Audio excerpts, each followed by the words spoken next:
প্রায় 2 যুগ পর রবিবার অনুষ্ঠিত হবে গোপালগঞ্জের কোটালীপাড়া উপজেলা ও পৌর বিএনপির সম্মেলন। এরই মধ্যে সম্মেলনের সব প্রস্তুতি সম্পন্ন হয়েছে।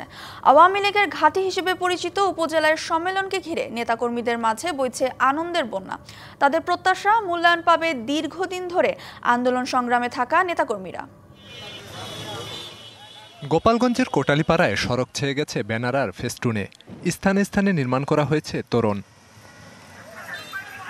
এই আয়োজন কোটালীপাড়া উপজেলা ও পৌর বিএনপির দ্বিবার্ষিক সম্মেলন ঘিরে। রবিবার কোটালীপাড়া সরকারি আদর্শ কলেজ মাঠে হবে সম্মেলন। উপস্থিত থাকবেন কেন্দ্রীয় নেতারা।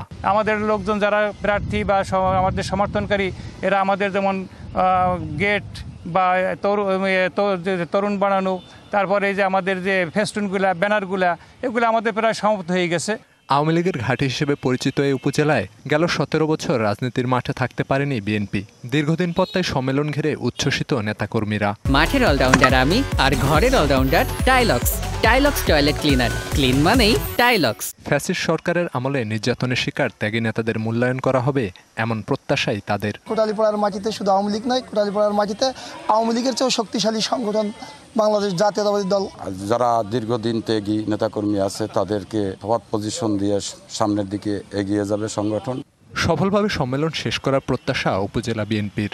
বাংলাদেশের মানুষের একটি ধারণা যে গোপালগঞ্জে আওয়ামী লীগ বাদে বোধহয় অন্য কোনো লোক নাই, অন্য কোনো মতের লোক নেই। এই সম্মেলনের উপস্থিতি এবং সম্মেলনের মাধ্যমে বাংলাদেশের মানুষের এই ধারণা পাল্টে যাবে। জনগণ উচ্ছ্বাসিত হয়ে, উদ্ভাবিত হয়ে এবং আনন্দমুখরভাবে এই বিএনপির সম্মেলনে আসার জন্য চতুর্দিকে একটি গণজাগরণ সৃষ্টি হয়েছে।